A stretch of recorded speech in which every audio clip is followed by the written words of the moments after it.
What is going on, everybody? And welcome back to another episode of the KindaFunny Xcast, your home for all things Xbox here at KindaFunny. Of course, I'm one of your hosts, Snowbike Mike, and today I'm joined by just one of my gaming dads here on a holiday week. Paris Lilly, what is going on, my man? How are you today? I'm good. Holiday is here. Looking forward to spending some time with the family. How about yourself? No doubt, Paris. You know what? Don't tell Big Mike, but I'm thinking about jumping on a plane at 5 a.m. on Thursday morning and going to surprise him and my little brother for Thanksgiving. So Nice. it should be a fun one. But, it's nice because we have a really short week here at KindaFunny. So instead of recording on a Friday, you and I, we're here on a Tuesday, which is a little bit different because we already had a nice big week last week celebrating Halo and that fun preview you, I, and Gary got to take part in. But now we just put some stuff together and we get to have some fun. And I thought, you know what? Since there's not much news, we can give thanks for an awesome year of a brand new console generation. And of course, to Xbox and the 20 years we've spent just games in general, pair. So this episode is going to be a fun one. We're going to give thanks for being gamers and all the things we love in the gaming world. But of course, to kick off, it's Thanksgiving here in the States. So make sure to give thanks to the people you love. Call up your loved ones. Tell them thank you for everything they bring into your life. And Paris, I'm always thankful for you and Gary and the team here at KindaFunny because we always have a blast talking about video games, sharing the enthusiasm around video games, and just playing games together. And I'm really, really lucky to have this awesome family around me. So thank you, Paris Lilly, for always being here and rocking with me. No, thank you. I mean, it's so funny over the past year of being able to do Xcast, with you and Gary. Like you said, it's my two dads, or whatever the nickname that's come out of it. But I always look forward to it when the three of us can get together. And I know that doesn't happen every week, but when it does, it's always a great time. It's always just so much fun to be able. We talk Xbox.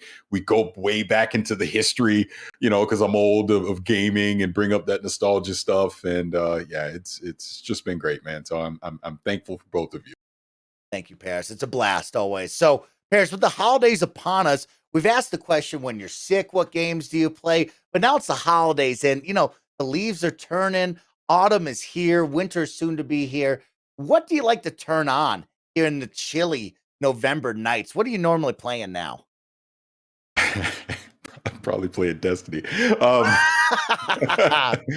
I would say, being serious for a second, I would say typically around this time of the year, there's some big holiday title that's coming out. So that usually has a lot of my attention. Ironically enough, this year, it has been Halo Infinite. I've been playing a lot of Far Cry 6. It's typically one of the bigger titles, something new. I say if I go back to kind of an old faithful thing, like I'm saying, it's going to be something like Destiny, where I can jump on with my friends and we go do a raid or whatever the thing is that we do. I would say when I look back in the 20 years of Xbox, there's definitely been a lot of Halo and Call of Duty in my life around this time of the year. So some things change and some things still stay the same, apparently. No doubt. Every year, Paris, whenever we're celebrating around the big table and we're enjoying Thanksgiving and football comes on, I always get this urge to turn on Madden. And I don't play Madden much anymore. You and I have talked about it, how special that couch competitive nature was when we used to be kids. We used to have our friends on the couch. I don't play much anymore now that I've lost that kind of lifestyle. But every year I will turn on Madden no matter what. And I will jump around and have some fun with my favorite football teams. And it's always a blast to jump back onto the gridiron. It makes you appreciate how far that franchise has come and, all the different games that we give thanks for, like, NFL 2K. We think of NFL Fever way back in the day. And it's pretty wild to just look at the football world and how far we've come with all those games and franchises. But I love getting in some Madden on a Thursday. Yeah, I can hear that. Definitely hear that. And also, big thanks to 343 for stealth dropping and early releasing Halo Infinite multiplayer, because I'm playing a whole lot of that, having a ton of fun with it. And we'll talk about in just a little bit, a new seasonal event, Paris, has just dropped. So that's going to take a lot of my time up trying to complete those challenges to get that sweet, sweet samurai armor. But we'll tell you all about that in a little bit. Let's jump in to the show and let's give thanks to Xbox and all the video games that we love. So, of course, this is the KindaFunny Xcast. We post each and every Saturday at 6 a.m. West Coast, Best Coast time on youtube.com/KindaFunnyGames, roosterteeth.com, and of course on podcast services all around the globe. Don't forget that we are now Epic partners, which means you can support the Kind of Funny Xcast in a brand new, awesome way. If you're buying V-Bucks over in Fortnite, or if you're going out and upgrading your Rocket League car with some sweet Rocket League cosmetics, or even find something off the Epic Game Store on PC, you can use our Epic creator code Kind of Funny at checkout. It's no additional cost to you, and it's an awesome way to support us here at Kind of Funny.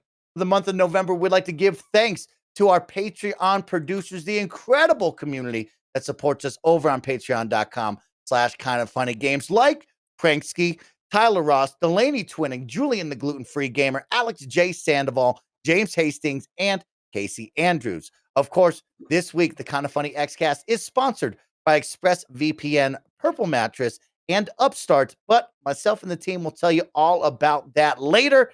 Let's jump in and give thanks. And you know what I'm thankful for? My guy, Gary Whitta, joining the show, and I'm so happy he's here because you know what? Having one gaming dad is great. Having two gaming dads here at the big holiday table to talk about video games and Xbox is even better. Gary Whitta, what's going on? Listen, this is the first time I've ever been late for the Xcast. If it wasn't for you texting me, I still wouldn't be here. I completely forgot. But I have the best possible Xcast excuse for being late for this show. I got caught up playing Halo and completely lost track of time. There you go. Gary Whitta, I love that, Gary. Okay, that's a great excuse, and that's a usable excuse, Gary. I like that. What were you playing?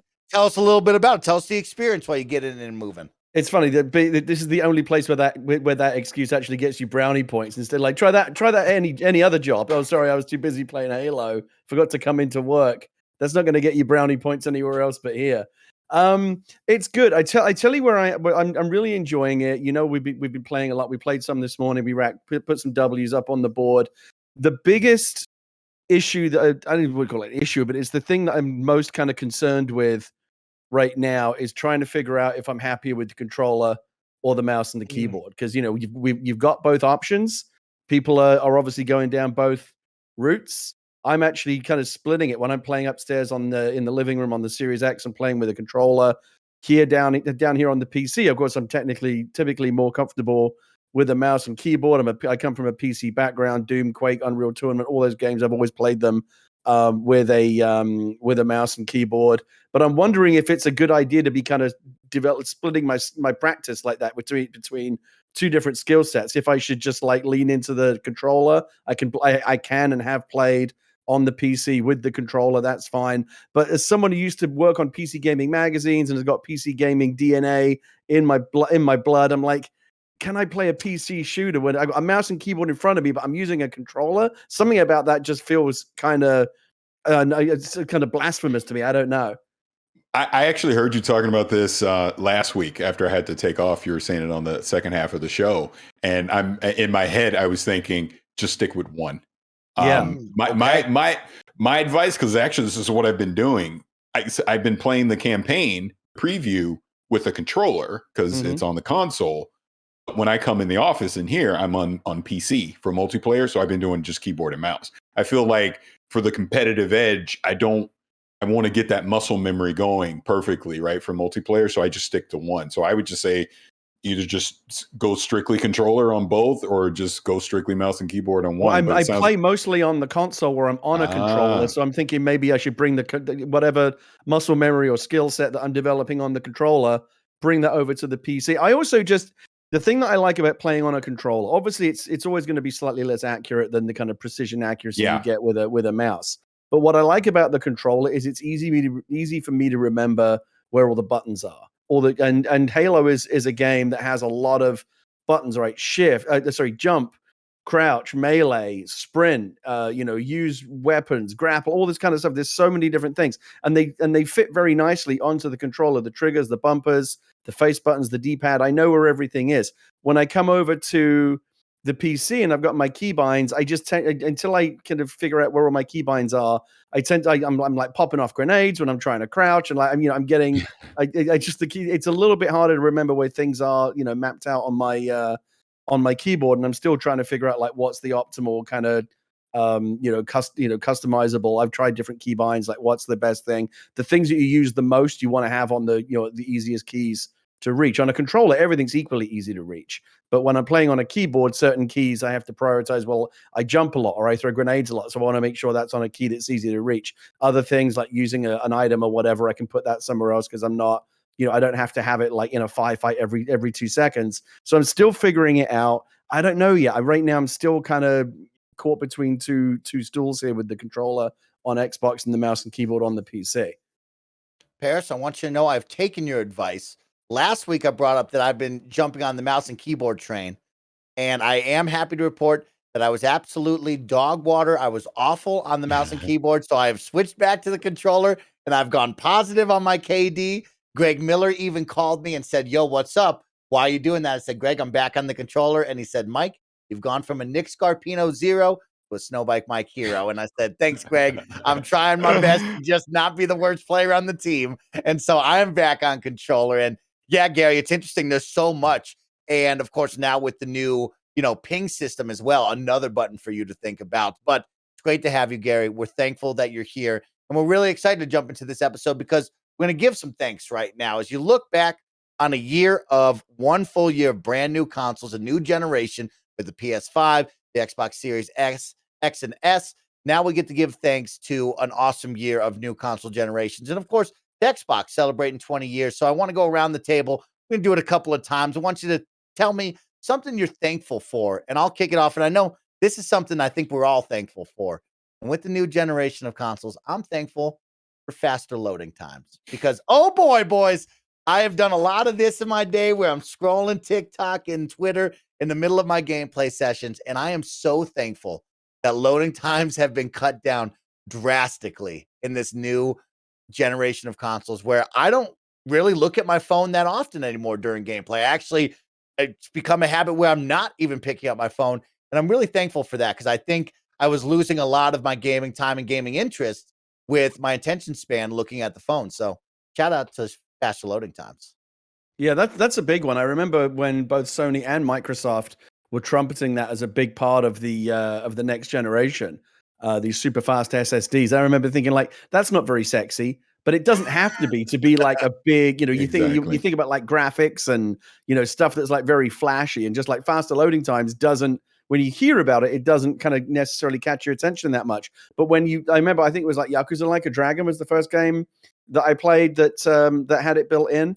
And I was like, oh my God, like, because these loading screens pop up. And, it's one of those games that has loading screens with, there's a lot of text on the loading screen to give you something to read. Remember how, like, before cell phones came along, you'd read the bottle of shampoo on the toilet, so you'd have something to read while you were doing your business?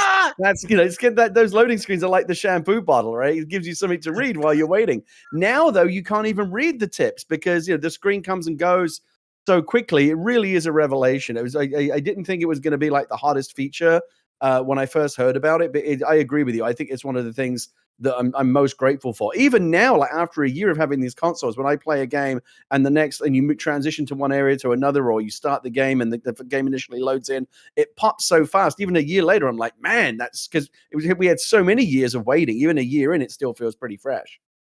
I Paris, would I'll kick it to you. I would completely agree with that. And along those lines, having the SSD is quick resume as well. Oh, nice. Definitely thankful for that. You don't realize how much you get used to it until you don't have it anymore, right? And like, oh wait, now I got to start the whole thing again. Whereas you're popping, you pick up right where you left off. It's such a handy and clutch thing to be able to have in gaming that, as we move forward, it's just going to become the standard that you're going to expect with console gaming. So definitely thankful for that. I like that quick resume still wows me every time, Paris. Yeah. It's one of those where I like it because I don't many times go into the tiles and like look at what's in my quick resume bar. So it's like I'll just click on what's up and then all of a sudden, bang, it's quick resumes. And I'm like, man, that is still a nifty feature that I really, really love. So shout out to that one. That's a good one, Paris. Gary, what do you got for me? Let me think. I'm grateful for the Halo Infinite year-long delay.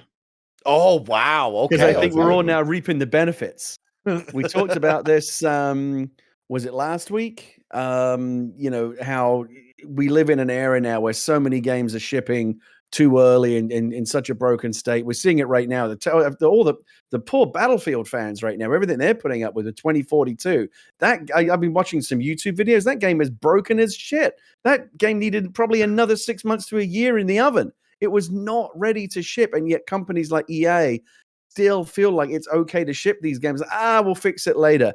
I think with Halo, though, it was so high profile. It was so tied to the launch of the next generation. It's such a standard bearer for Microsoft. I think Phil Spencer and everyone at 343 recognized they probably could have shipped something last year, but it would not have done them any favors to do so. So let's wait. A year ago, right, we were all really bummed. I remember when Phil was on Animal Talking the day after they announced it, talking about what a bummer it was, and we were feeling really down. And like, is this going to affect? Is this going to like take shave something off the excitement of the launch of the Series X? Like, how big a deal is this? A year later, that's all a distant memory. Halo is here now. The extra year in development obviously helped it.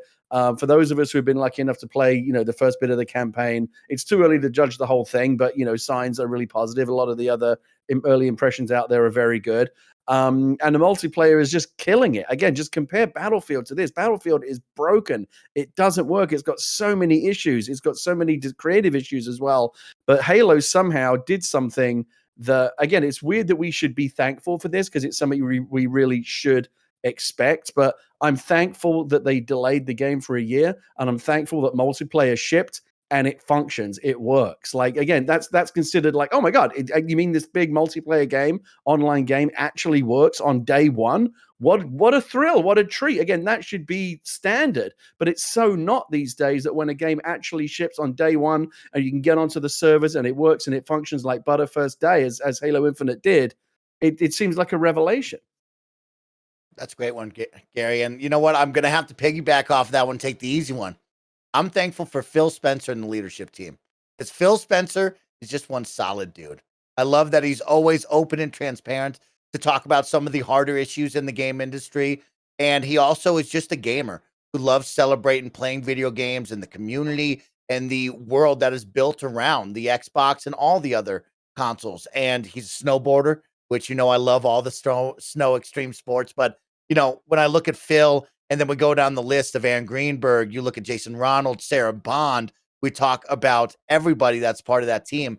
It's like, man, I'm thankful for the Xbox team up at that leadership and even down below, everybody that's involved from every aspect. This is such a fun and open team that really creates an awesome place to play. So nice one on that, Gary.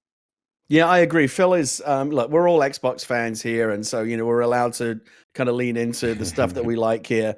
The impression I get from Phil, I don't know him terribly well, but I know him a little bit. And the impression I get from Phil, he's just like one of the good guys. He's always up front. He's always a very straight talker. And I think that he genuinely gets it. Like at a time when EA, just recently, just EA and Activision, so many companies were going, we're going to jump on the NFT train. We don't even know what the fucking NFT is, but investors like it when we talk about it. So we're going to figure out, we're going to put NFTs in our games. We don't know what that means, but we're going to do it because, you guys like hearing about NFTs. Phil Spencer came out and said, I don't know, this all sounds a bit shady to me, which is exactly what everyone else was thinking. And I think Phil often has his finger on the pulse in terms of what like gamers and, people like us are thinking more so than a lot of other people at his level, where I feel like, you get to that CEO level and you can start to get a little bit disconnected from what people actually want to hear. But I feel like Phil's, I don't know, I feel like he's just somehow kind of like retained that common touch, and it comes across in all of their, in all of their presentational efforts. And it's a good thing for sure. Yeah, I mean, absolutely. I would agree with both of you of everything that you've said.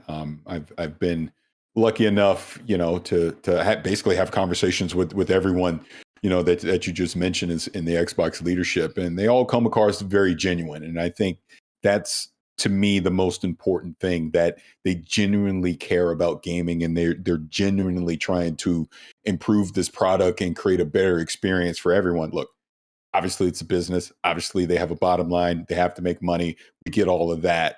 But if you look at in between the lines of that, think about what they've done since the launch of the Series X, and you can see the passion and the care that has gone into a lot of the services that they provided so far with Xbox. And obviously, something like Game Pass, that they've created, it's enabled so many people that subscribe to that service to discover and play games that they normally may not have. You look at what just came out of beta. We've been lucky enough to test out the cloud streaming on the console. That's going to allow people even quicker access into trying out a game before they go through the whole aspect of trying to download it, things like that. Like you said, from a leadership standpoint, with some of the issues, let's just say, that we've seen out here in the industry recently, and those being condemned and and denounced and being vocal about it, not just saying, hey, not my problem, and walking away, kind of thing.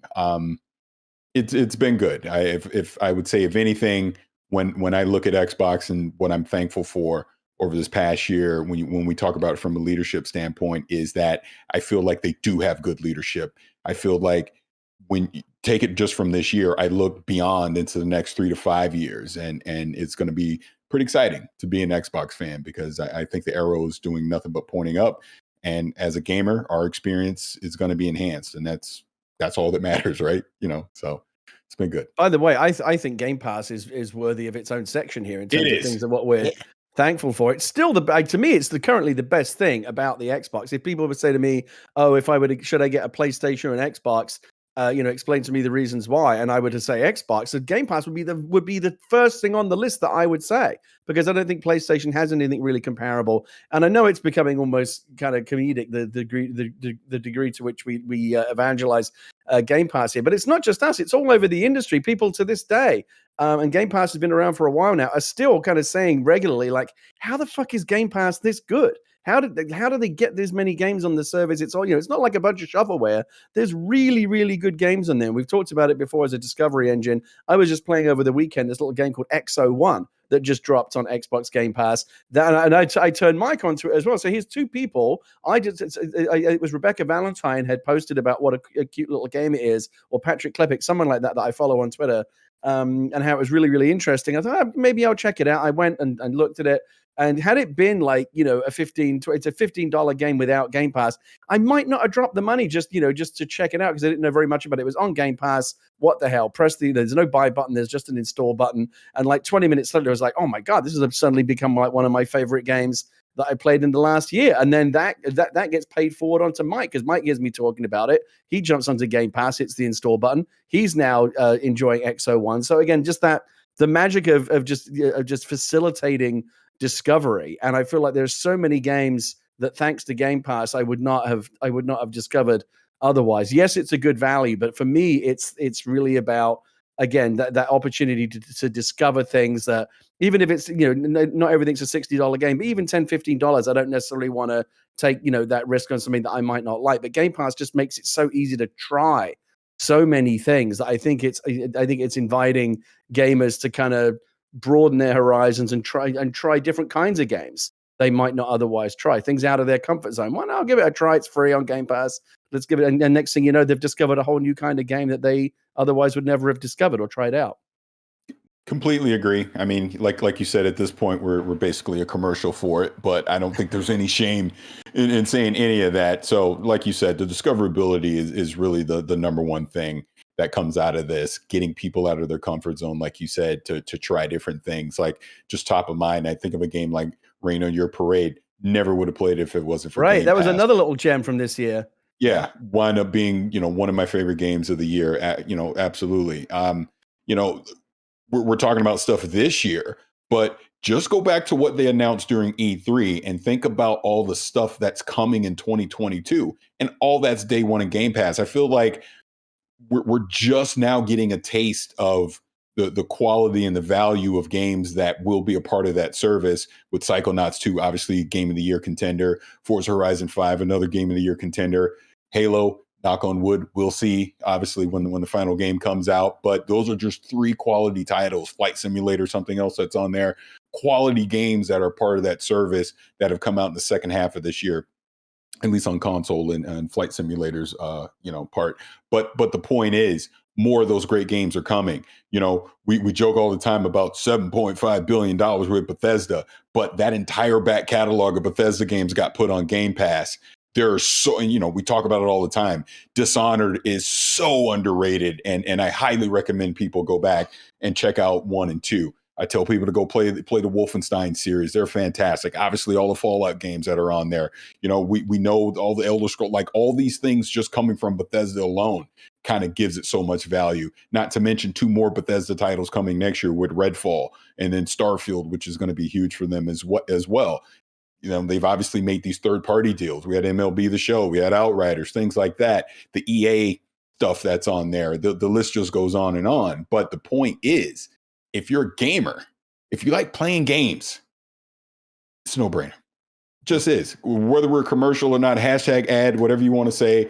I may or may not have seen the comments over the past year, and people are like, you guys are freaking commercial. Well, you're damn right we are. Who cares? No, it's almost like one of those old school infomercials you get on TV late at night. All this for one low price? Surely not. But that's I mean, it really, we talk about it a bit. It really is a commercial for itself. I mean, that's probably the thing in all of gaming that I've been most grateful for over the past year is the games that I've discovered that I know for a fact I would not have tried were it not for the fact that Game Pass was like, what do you got to lose? Press the install button, give it a try.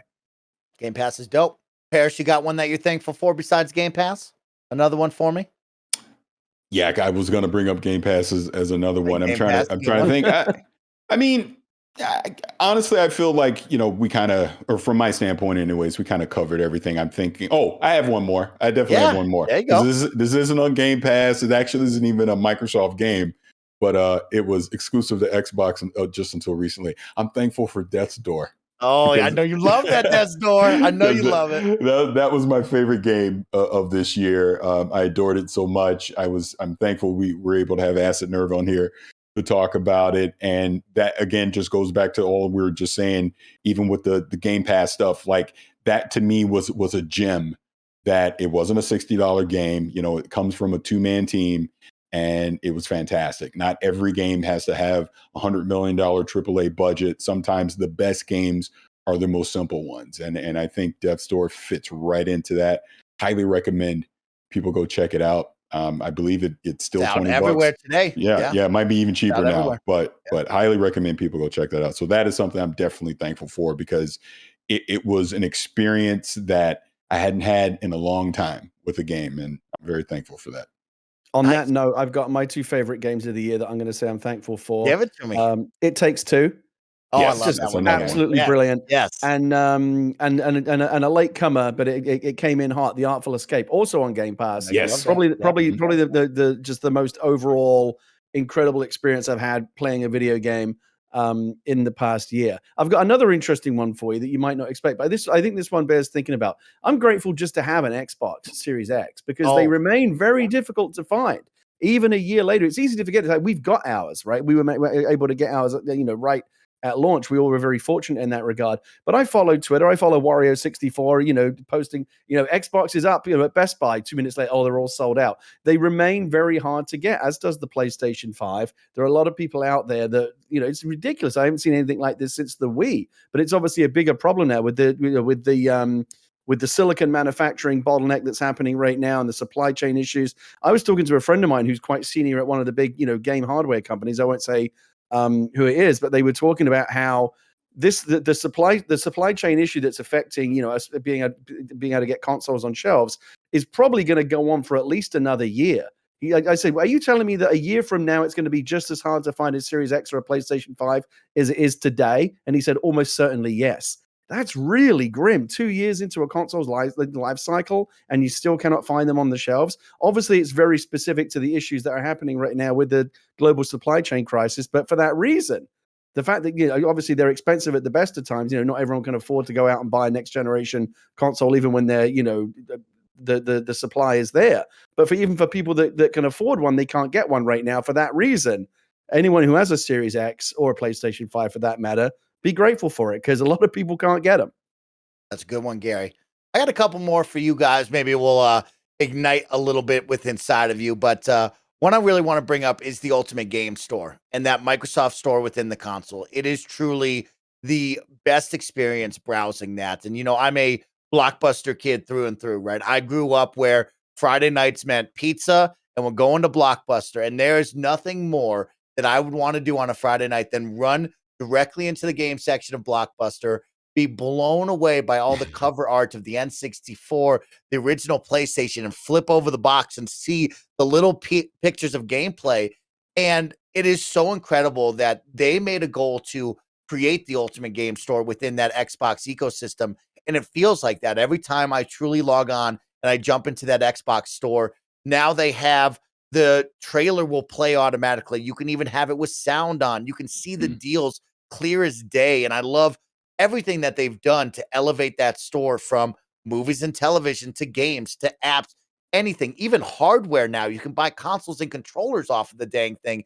It is truly an experience to behold. And I think it's one of those where it's like, I love going onto that storefront. I think it's a blast. I think it's really cool to flip through all of the different pages and see the different games and have that experience. And it makes me feel like a kid again being in that. So I'm really thankful for what that team has created over there. I think just in general, we should, one of the things that we take for granted the most these days, but which we should take a moment to be thankful for, is just the incredible gamut, smorgasbord of content that's out there. Television, movies, games. You go on, the other night I was bouncing around between Netflix, Hulu, Disney Plus, Amazon, and there's just incredible amounts of stuff. I'm old enough to remember when I was excited when they added a fourth TV channel. In the UK when I was 10 years old. What, there's 4 channels now? How am I going to choose between four different shows to watch at any given time? Obviously, now you're looking at hundreds and thousands of options. And certainly on the video game side, Mike, to go back to your reference, yeah, many of us are also old enough to remember when you would buy a new video game or you'd rent a game from Blockbuster or whatever, you take it home for the weekend, and there's a very good chance that game sucked. But it wasn't like now if we play a game for a Game Pass or whatever it may be, you grab a game, play it for 20 minutes, this game sucks, so you just jump to something else because there's so many other games to play and it's so easy to find them. Back in the day, there was nothing else. You had to grit your teeth and play a sucky game all weekend because that was the game you had. Yeah, that's a good one, Gary.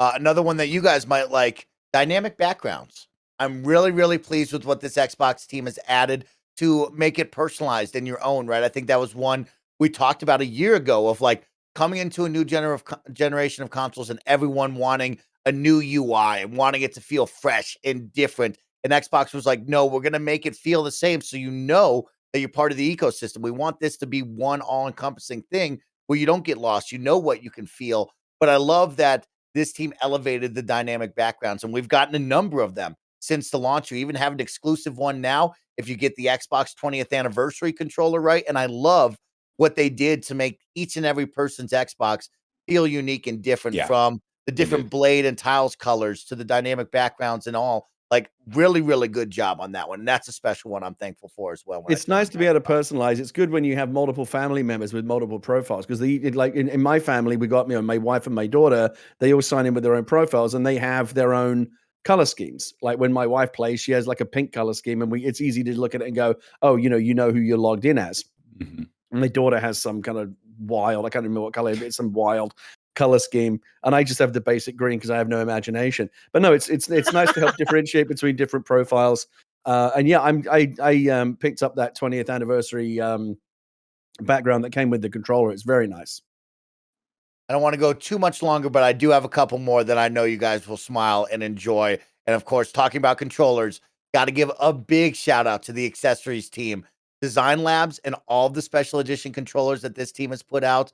I mean, we have been blessed this year with a lot of creativity, a lot of fun, and the ability to be unique and be your own. I think, I know we don't like to look at the other side and, tisk, but like on the PlayStation side, I don't have many options on my sweet DualSense over there. And I love what this team has done where they've brought back Design Labs. They've elevated Design Labs in the same year. They've come out with a number of special edition controllers, from the Forza one to, yes, right there, Cock Can't Cook special edition up on your screen. Nothing but great job, Roger, working the ones and twos where it's like, you know what? This stuff is great. So to the accessories team for doing that. Yeah, as you know, I've turned into quite the collector. And I think I've got like 20 different controllers now. It's ridiculous. The one that I really want, but I cannot get, and I'm quite envious of you, Mike, is that Master Chief Elite controller. That's a thing of beauty. It really is. Yeah, I want that one too. Very pretty. Yeah, that one's really, really good. And I mean, the elevation of this series Elite 2 controller, right? And doing the, one of the first and only special edition ones. There haven't been many of those ever to hit the field out there. Paris, what controller were you holding up? I saw you grab one. Oh, it's this is actually one of my favorite controllers. Ooh. It was Which for one the is that? for the That's medium. a medium. Yes, I Oh, remember okay. that Yeah, one that you yeah. got. Yeah. Yeah. That's a cool one right there. Yeah. That's a nice colorway. But I do agree with you. Design Labs, again, the personalization of the controllers is such a great thing. Not to mention, we've seen so many different special edition ones as well. Like the Forza Horizon 5 one that came out is another one I really like as well. But yeah, I'm with Gary. I'm super jealous. You got that Halo Elite, because I definitely wanted to be able to nab one of those. But yeah, it's that's another thing that they've definitely done. Like you already talked about on the system side, but just the hardware side in general, being able to give people different personalized options of things to kind of make it their own. You know what I mean? So that's another thing to definitely be thankful for. I got a small one, but it's a big one Yeah. for me, and it's related to the controller issue. I was talking about this as soon as they announced this would be part of the specification for both the Xbox Series X and the PlayStation 5. So this is more of a generic one, but it's certainly true of the Xbox. It's going to sound like a small thing, and you're going to laugh, but it means a lot to me. I am so grateful for USB-C on controllers now. Yeah. That we finally got past the oh my god, micro USB. Don't even get me started. When the last micro USB controller cable leaves this house, it will not be a moment too soon.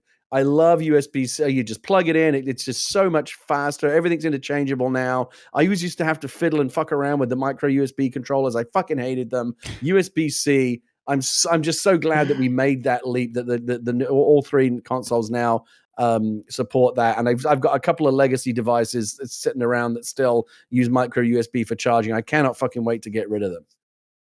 I know that was a big one for you, Gary. It So was I'm a glad big that deal. we're moving the way that you want it to be in the technology sense. But with that, let's pause and hear a word from our sponsors for the week, and then we'll return to being a little more thankful and then jump into some more news over here. This episode is brought to you by Purple. There are tons of gimmicks that promise a great night's sleep right now, but it doesn't matter how heavy that weighted blanket is. If you're sleeping on a terrible mattress, your sleep will be terrible. That's why I recommend sleeping on a Purple mattress, because only Purple mattresses have the Gel Flex Grid. And if you haven't experienced this, oh boy, do you need to change your life. It's a super stretchy, ultra squishy material that adapts and flexes around pressure points, and it doesn't retain heat. And I can attest to that. I have the pillow as well, and I never even need to flip to the cold side, because both sides are always the cold side, and it is fantastic. Getting a great night's sleep starts with having a great mattress. Get a Purple mattress. Go to purple.com/kindafunny10 and use code kindafunny10. For a limited time, you can get 10% off any order of $200 or more. That's purple.com/kindafunny10. Code kindafunny10 for 10% off any order of $200 or more. Purple.com/kindafunny10. Promo code kindafunny10. Terms apply. Next up, shout out to ExpressVPN. Are you using the internet without ExpressVPN?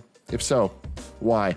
That's like checking your baggage at the airport without a lock. You think your stuff is private, but you never know who's going through your underwear, and that's nasty. When you go online without a VPN, your ISP can see all your internet activity, and they can legally sell to people who use your data to target you. But ExpressVPN encrypts and anonymizes your data, so your ISP can't see your activity. It's super easy to use. Literally, you just click one button. Plus, it works on all kinds of devices, your laptop, your phone, but also things like your router, and it can protect anyone on your network. I use ExpressVPN. I love ExpressVPN. I know that my internet is safe, and honestly, that makes me feel a lot better day to day. Secure your online activity by visiting expressvpn.com/kindafunny today. That's expressvpn.com/kindafunny, and you can get an extra 3 months free.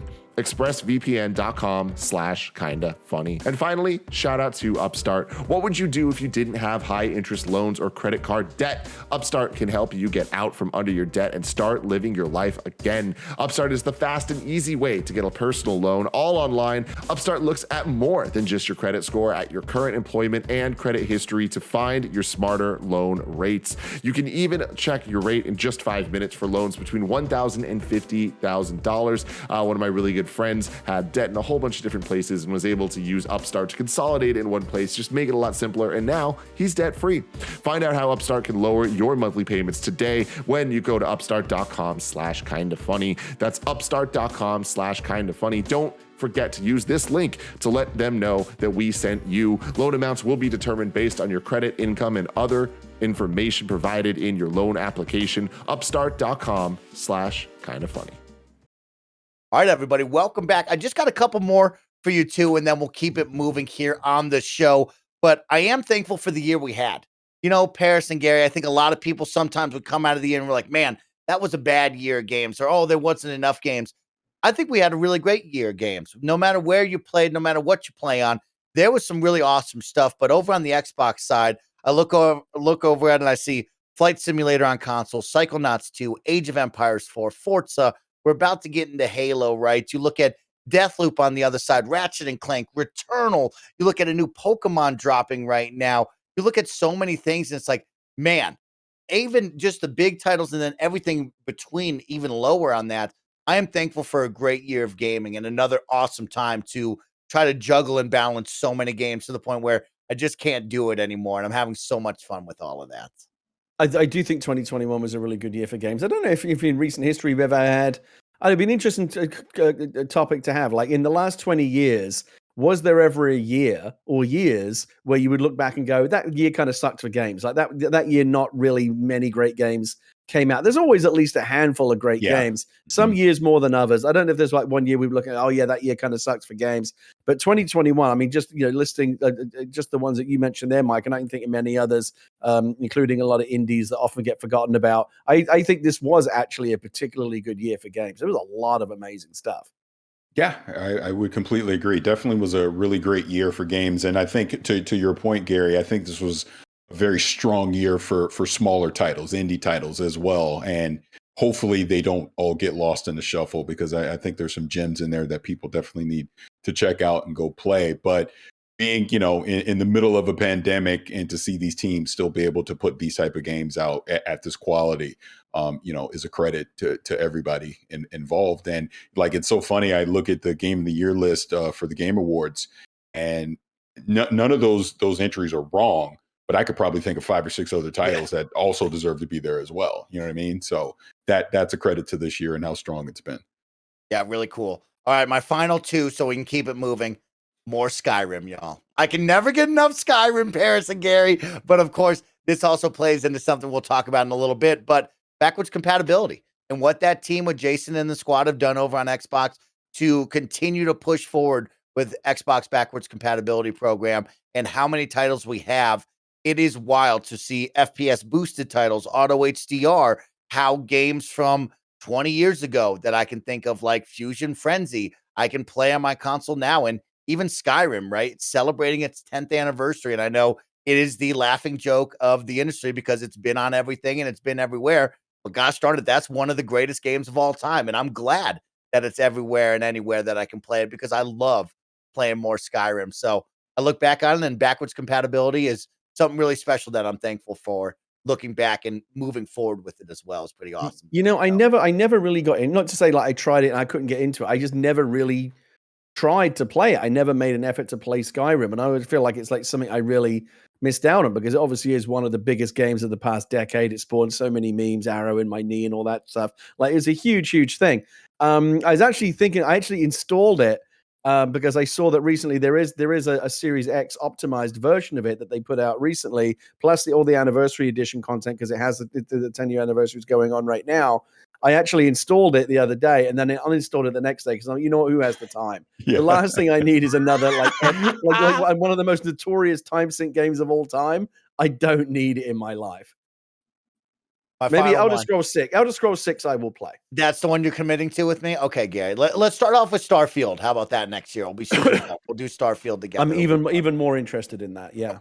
My final one, of course, it's the cheesy and easy one, but it's 20 years of play with Xbox. And I look back on it all, and what we're going to talk about with the Xbox 20th anniversary and the Xbox Museum Tour. It is wild to think that it's 20 years later, 2 decades of play. And I have been at the heart of it from 11 years old all the way up to 31 now. I have been in the center of everything that Xbox, PlayStation, Nintendo, and anywhere else between has been at the forefront of. And I am thankful for 20 years of play, whether it be solo play with epic adventures and campaigns that I'll never forget, to Xbox Live and PSN, where I've made friends for a lifetime playing some of these multiplayer games and moments I'll never forget. Like my good friend, I'm going to put him on blast. Washburn135 absolutely getting dunked on in NBA 2K19 and never returning to the game because he was so embarrassed. And it's like, these are moments that I cherish for a lifetime. And how every single night I can jump on a Discord call with all of my friends or my girlfriend and just play games together and feel like I'm with someone around me, even when I'm not. So I am thankful for 20 years of play, and I'm thankful for the Kind of Funny family for bringing me onto the team last year. I'm thankful for these two dudes sitting right next to me and all the incredible people we've gotten to meet, whether it be in the industry, influencers, people I've looked up to. And the one person I always say is my guy, Major Nelson. Episode 3, Gary, we got to interview Major Nelson, and that was a extremely intense moment for me to think that I'm going to have to interview one of my idols, my heroes. And this is only episode 3 of this show. I don't think I'm ready. But, when I look back on 20 years, it is really, really special from all aspects. So I'm thankful for 20 years, you two. Did you try the Xbox Museum yet, Mike? Did you go through the part where it gives you all the statistical snapshots of your Xbox playing career? Because I know Paris did because I saw his tweet. I did it. It's actually really interesting to see the games that you played the most in each individual year, and when it's really, it's like, oh shit, yeah, of course I played that game a lot. It's really interesting. Well, Gary, let's segue right into that because that's a perfect segue for the next thing we're going to talk about, which is the Xbox Museum. It went live today, museum.xbox.com. You can take an awesome virtual tour of all 20 years of Xbox, 4 generations, even has its own little Halo Xbox Museum exhibit as well. But it's something really, really cool. And I want to talk about you guys' stats. I want to hear everybody out there in the comments section. I want to know what you're thankful for. And of course, I want to hear about your stats because this is something really cool. Unlike years prior where they would give you the year-end wrap-up, this is now a lifetime wrap-up, essentially. But really quick, before we jump into that, I want to give a big shout-out to whoever created this from the Xbox team. When I say it's a virtual museum, I mean it is something truly special to behold. You get a cool virtual avatar. You walk from floor to floor, and you get to hear, awesome snippets from clearly what will probably be the Power On, the story of the Xbox documentary series coming up. But you get to hear cool video breakouts. You get to read, you get to have fun photo ops as Roger's showing on the screen right now.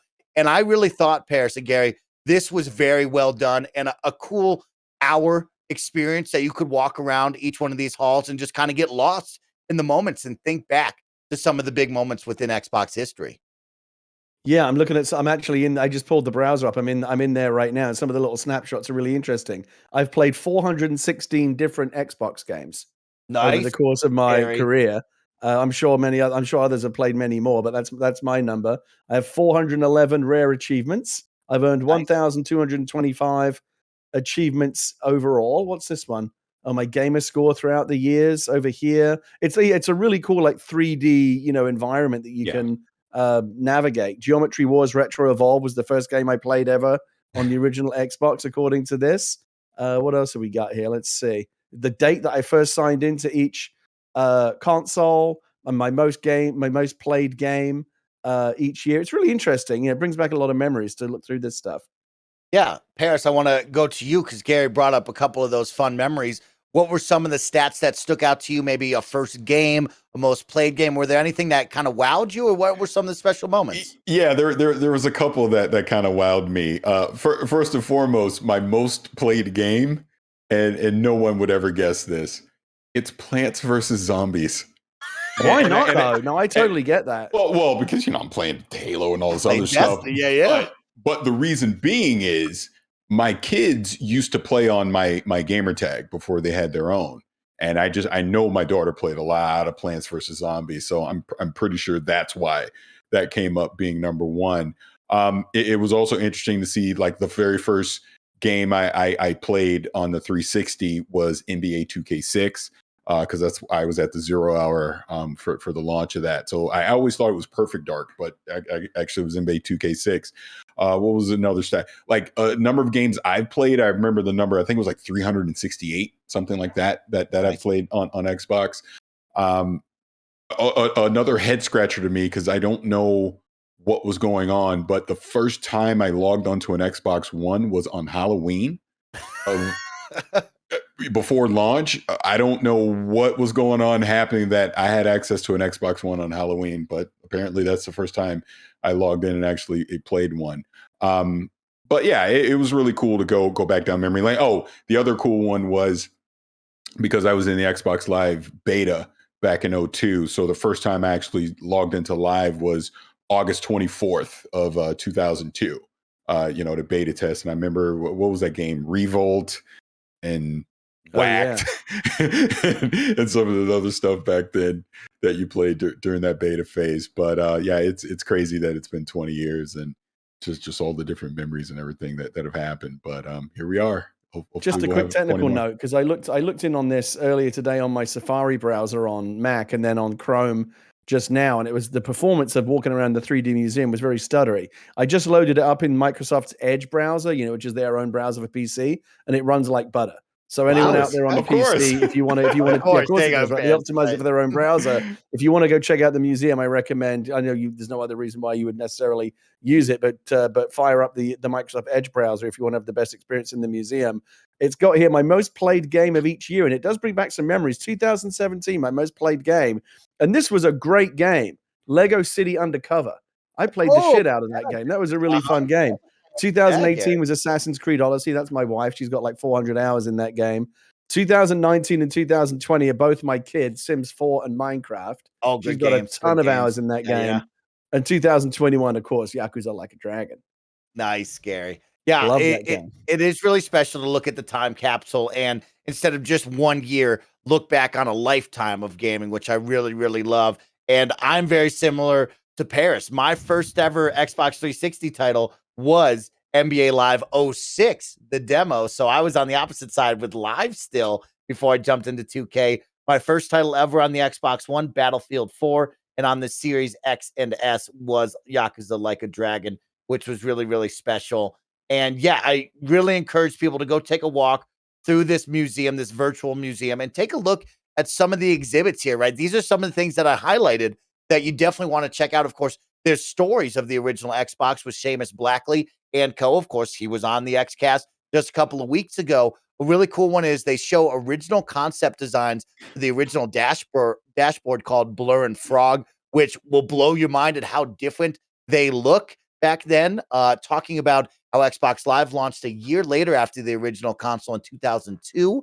Then they brought up the Xbox Live Arcade and how that was the beginning of selling digital content and how they pushed for create smaller experiences because people's internet aren't good enough to download these big files. And then how fast that snowball built to, oh, here's the size. Okay, here's the new size. Here's a bigger size, and keeping it going to another one, Paris, you might remember here because I know you keep an eye on all these launches.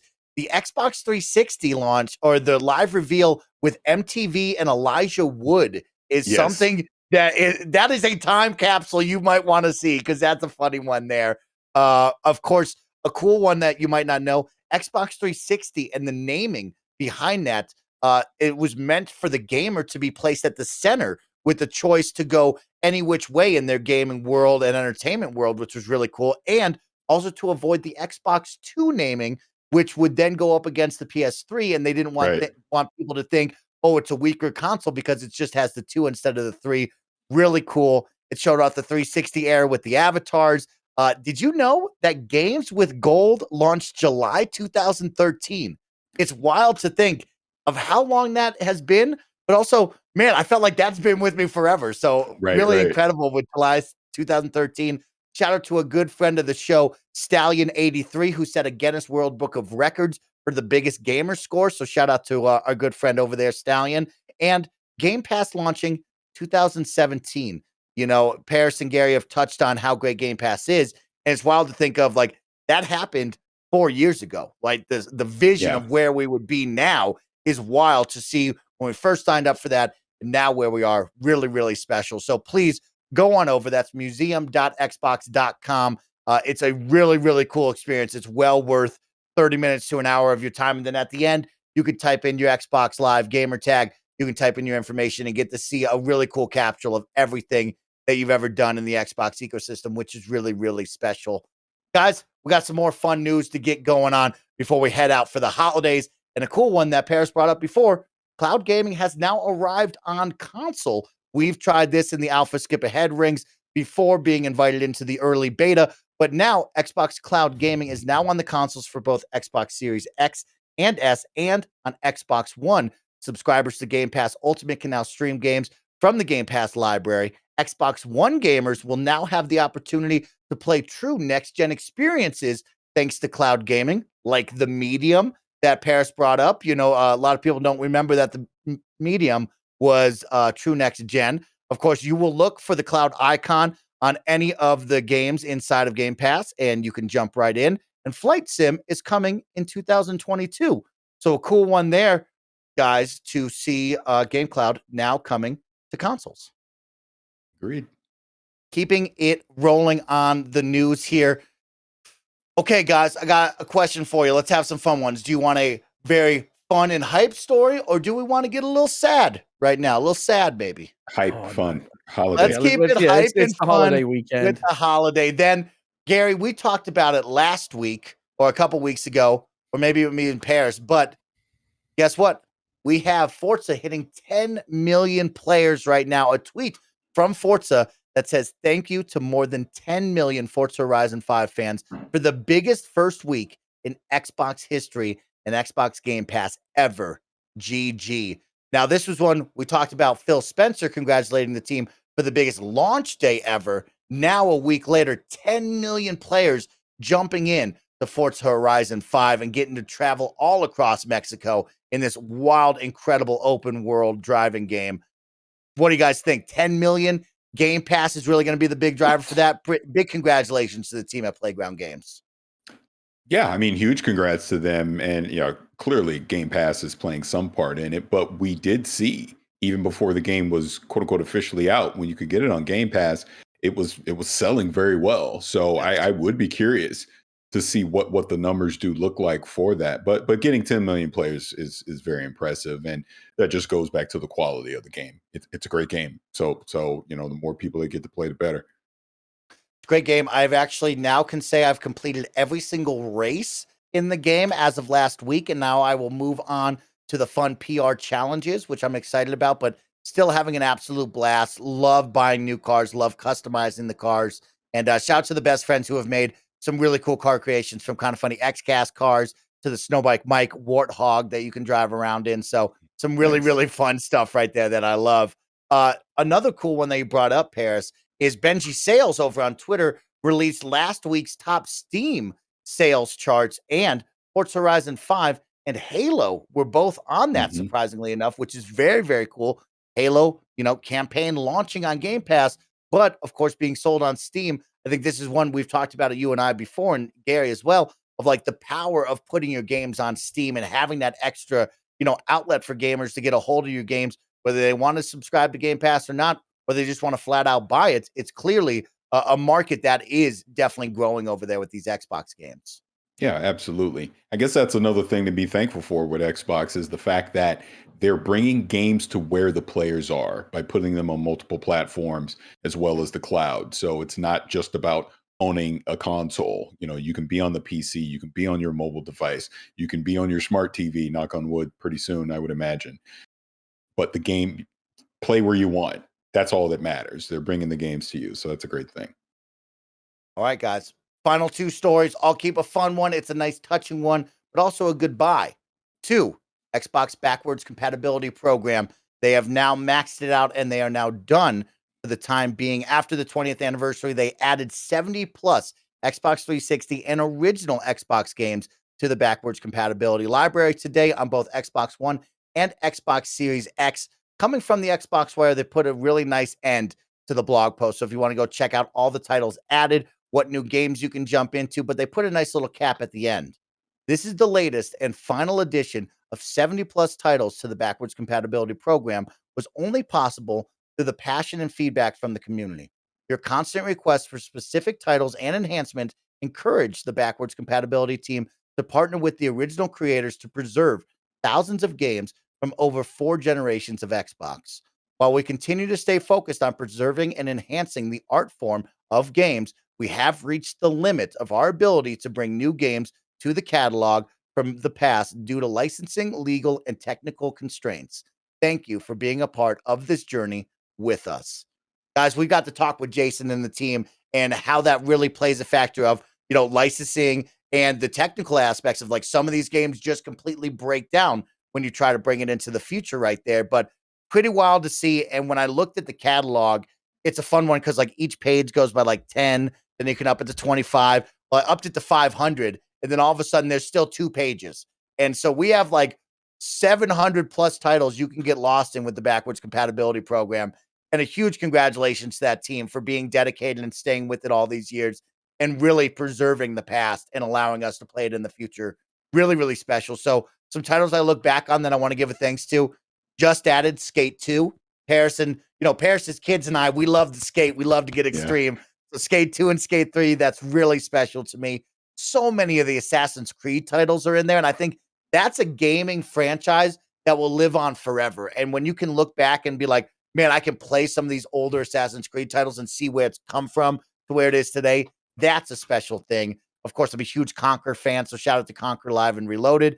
You have the Dead Space trilogy, a special one for all you Xbox Live Arcade fans out there. Doritos Crash Course. I love Doritos Crash Course. That's a special Did one. they really add that? Oh my god. It's on there, Roger. That was so the you game can play. I used to play that when I had no other games. It was free, and that and the racing one they had where it was like a shooting racing game. Yeah. Oh my god, that just made me so happy. Sorry to interrupt. Oh, I love that, Roger. No, that's great. Of course, the Fable titles, Far Cry titles, and you also have, of course, Fallout with Fallout New Vegas, which is a special one for me always, and Fusion Frenzy. So, when I look back on it, I'm really, really blessed. Guys, do you have any titles that stick out to you that you'll always appreciate being on the catalog? Yeah, when I go through my, if I were to pull up my Xbox right now and show you my currently installed games, I only have one backward compatible game on there. But you and Mike, you and I have talked about it many times over the years. I'm so grateful it's on there. SSX3. They did a fantastic job with it. It was one of my most played, one of my favorite games from the original Xbox, along with NHL Hits and NBA Street Volume 2. Those are the trifecta for me. And I remember I got rid of my original Xbox long ago, and over the years I was like, oh man, I still want to go. I wish I could go back and play SSX3. I wish there was some way, but I'm not going to go buy an old Xbox and hunt down a copy of the game. But there it was, and not only is it there, and it was only $5, but they did a beautiful job upscaling it and up-resing it as well, so it looks way better. The problem that you often have with these, with going back to games from 2-3 generations ago, is you've got a picture in your mind of what that game looked like. You go back and revisit it, it's like, oh, it actually looks like, really, it looked this shitty? I don't remember it looking this bad. So the up-resed version of it is actually also, I'm very grateful for that as well. All right, guys, it's time to get into the holidays, but I have one final story. I'm going to rip the Band-Aid off first. We're going to get a little sad, but then I'm going to put it back on with some fun, okay? I promise you. It's Halo news that we need to know about, and all the KindaFunny best friends and Xbox fans out there need to know about. And, of course, Big Joe Staten had an interview with Eurogamer and spoke about when we can expect co-op campaign and Forge. And this is a little teardrop right here, a little sad one, as it was kind of alluded to earlier on, Paris and Gary, of like people noticed, hey, season 1 is lasting till May. What's up with that? I thought we were doing 3 months. Why are we doing 6 months? Well, Big Joe shed some light on that one and says that Halo Infinite season 1 will be 6 months. And so we can expect season 2 to aim somewhere for May 2022, which of course is the target date right now for co-op campaign. So that is a big one to circle. And of course, if you're a big fan of creation and having some user-created content with Forge, they're expecting that to be season 3, which will likely be sometime in August and September to bring Forge. So a big pushback from what you thought it was. We were hoping for 3 months there. I mean, 6 months is a long time for co-op campaign, but there is something to, keep an eye on and always be mindful of. And Joe was very transparent of that.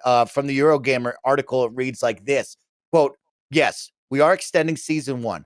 So our goal still remains what I said before, which is to ship co-op campaign with season 2 and Forge with season 3.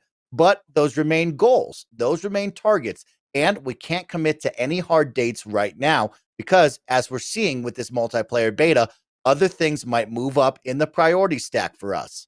If it turns out that our progression system just isn't working the way that we intended, if we need to move some of these bigger rocks sooner, then we as a team will make those decisions and will clearly communicate to our fans why we are doing certain things.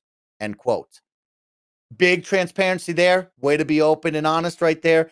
Paris, you and I and Garrett, we've gone hands on with the preview program. We've talked about co-op campaign and the miss that it feels like. May now, 6 months away from launch. How do you feel about that? Concerns me. Just that by the time we get to May, is there still going to be enough there? And I'm speaking multiplayer. Is there still going to be enough there to keep people engaged all the way until May without new content, new things to do, new maps, whatever the case may be? I just wonder. I mean, we'll obviously see how this plays out, but I will say again, if this is the time that they need, then you take that time and you try and figure it out along the way. Where I've already seen with the progression system, like he's alluding to, there's going to be things that creep up in this multiplayer that's going to take priority over them getting season 2 ready, which may delay it further. I mean, we will just simply have to see. I'm not so much concerned about Forge personally, but I do but having to wait 6 months for co-op is a lot. It is. Now that we've had a taste of campaign, I'm already envisioning wanting to play with my friends. I understood, all right, few months delay, can deal with that. But now we're stretching out to half a year. That's a lot. So I don't know. We'll see how it plays out over these next few months, but I'm definitely concerned. Gary, you hear Paris's concern right there. We talk about 6 months. As you look at this, how do you frame this to get the excitement once again to jump back into a campaign you've probably already played, or maybe get new players in? Is it a almost quote unquote relaunch with maybe some new campaign content? What is this move got to be? Is it just going to be, hey, co-op campaign's now live, go for it? Or do you think they'll tie something in with like a season 2 brings a new story for Master Chief, or whatever our campaign may be? Do you think they have to do something like that to reinvigorate the audience to want to jump back in 6 months later? Yeah, I have mixed feelings about it. I guess if you wanted to be really cynical about it, and it's not, I don't think it's necessarily that cynical of you to hold, but you could make the argument that even after a year delay on December 8th, Halo Infinite, as great as we all know the multiplayer is, and as promising as the campaign seems based on the preview that we had, the argument could be made that it's still shipping even a year later in an unfinished state, because that co-op campaign, I think everyone assumed that it would be part of the launch package. So the fact that it's going to be several months away, yeah, it's a bit of a bummer. If I'm trying to kind of spin it for myself, I make myself feel okay about it. We're stuck with it, so you may as well try and like rationalize it and make yourself feel good about it. We'll all enjoy the single player campaign, solo when it comes out December 8th. And then, once the campaign's done, you kind of forget about it. Maybe you go back and play it on harder difficulty or whatever, but you're basically done, you move on. By the time May rolls around, it'll maybe going back and re-experiencing it with a crew of 4 will feel like a fresh experience again, because it's been a while. But no, it's definitely a bummer. I remember when we first heard that it wasn't going to be in the launch package, I was kind of remonstrating about it and wasn't completely thrilled. And then in terms of the battle pass and the length of the season, maybe it does now explain why that progress, Mike, through the battle pass seems so incremental. Oh my right? gosh, Because Gary. maybe that was meant to be 3 months worth of progress that they had to stretch out to 6. So it's like, my God, it feels really, really slow. I think I'm like level 12 now or something. I've been playing a lot, and I got a handful of rewards. But I remember, I think I said to you the other day, like there was I was scrolling through the battle pass because you can see what's coming up, and I found that there was some helmet visor that looked really good. Oh man, I'd like to get that. And it said unlocks at level 94. I thought, I'm fucking 80 years old by the time I get to level 94. Like, even with 6 months, I don't know if I'm going to be getting to that level. We've had our thoughts about the challenge system as well, which I hope they'll continue to refine. But I think it's the worst news in the world. But again, it's just a little bit of a bummer that even after a year delay, there's still some major components that we're going to have to wait even longer for. Well, let me give you some positive news on the Halo front. And there's 2 really cool pieces of news, and one that's particularly near and dear to my heart that I can't wait to tell you about. But first, we got some content on the way. And Paris, you said it so well, and I think that's a different deep dive discussion that you and I have had before and could have again, of like, how do you keep players engaged? When's that drop off happen? When do you need to drop new content? What kind of content does that have to be, from playlists to new maps to new experiences?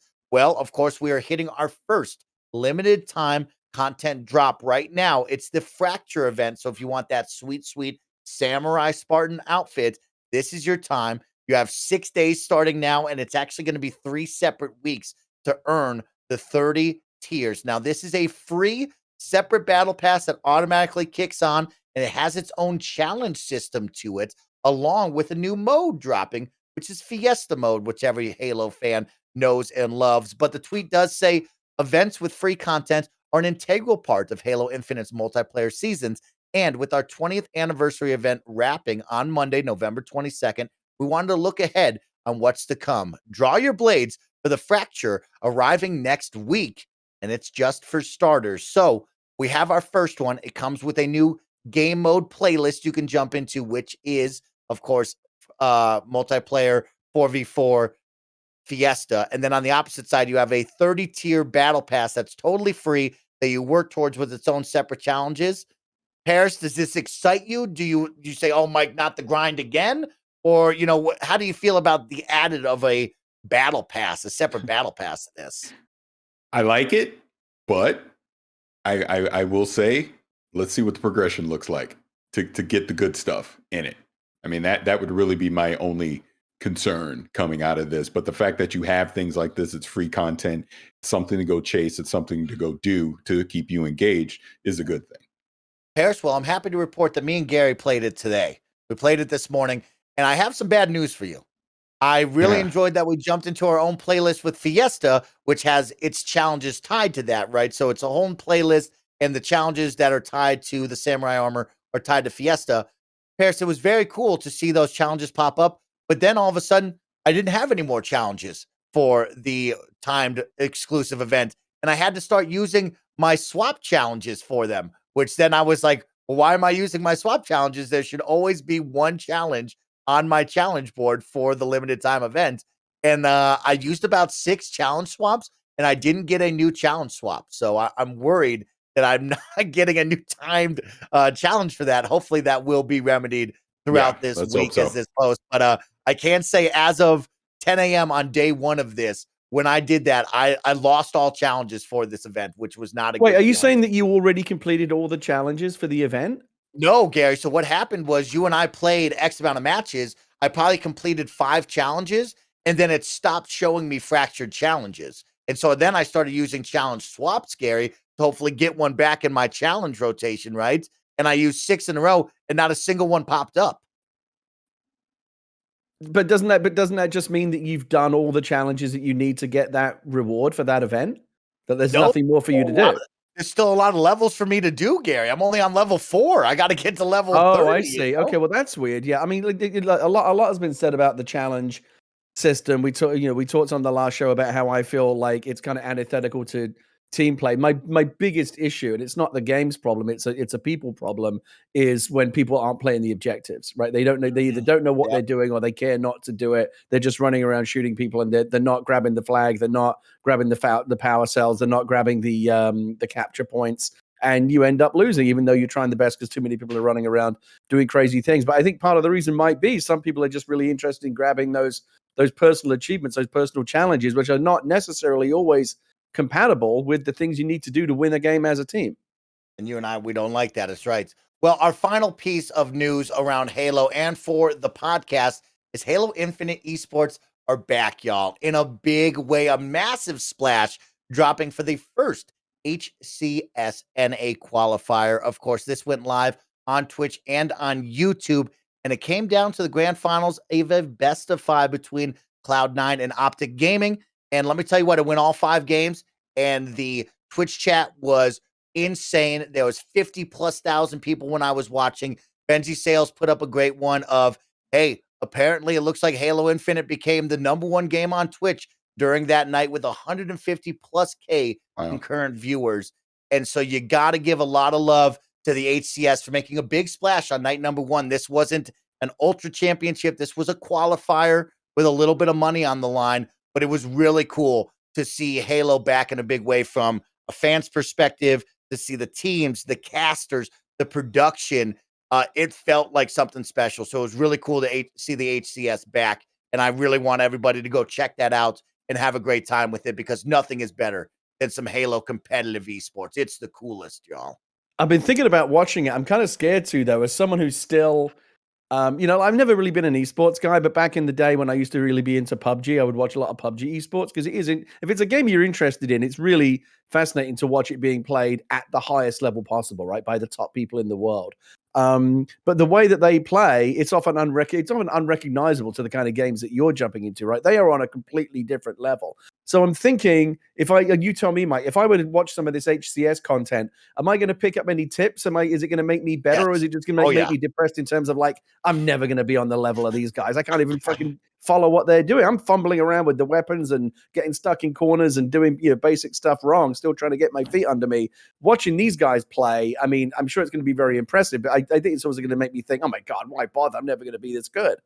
Oh, yeah, you're going to love it. You're going to learn so much, and that's how I've learned a lot of different techniques in different games from the pros, from PUBG to Apex to Warzone and everything in between. It is really fun to see the pros compete at the highest level, and you're going to love this. And the cool one is there's some old school players, Gary, from way back in the day. I'm talking about Pistola is out there on the pitch, and that guy, he's old, and he's still bringing it, Gary, and it's awesome. There's hope for us all. Please go check it out. But that will conclude today's Kinda Funny Xcast episode. It's a fun one. It's a holiday one.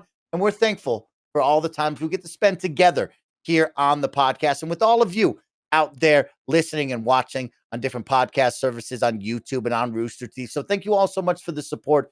We're thankful for each and every one of you Kinda Funny best friends. Do me a favor in the comment section down below. Let me know what you're thankful for after an awesome year of new generation gaming. And of course, with Xbox celebrating 20 years or just video games in general. And also let me know, tell me those stats that you got from the Xbox Museum and if you get to walk the halls of the virtual museum and what you thought about all that. But with that, Paris, Gary, I wish nothing but happiness and joy to you and your families. And I hope you guys eat big and be big. All right. We'll see you next week. Goodbye, everybody.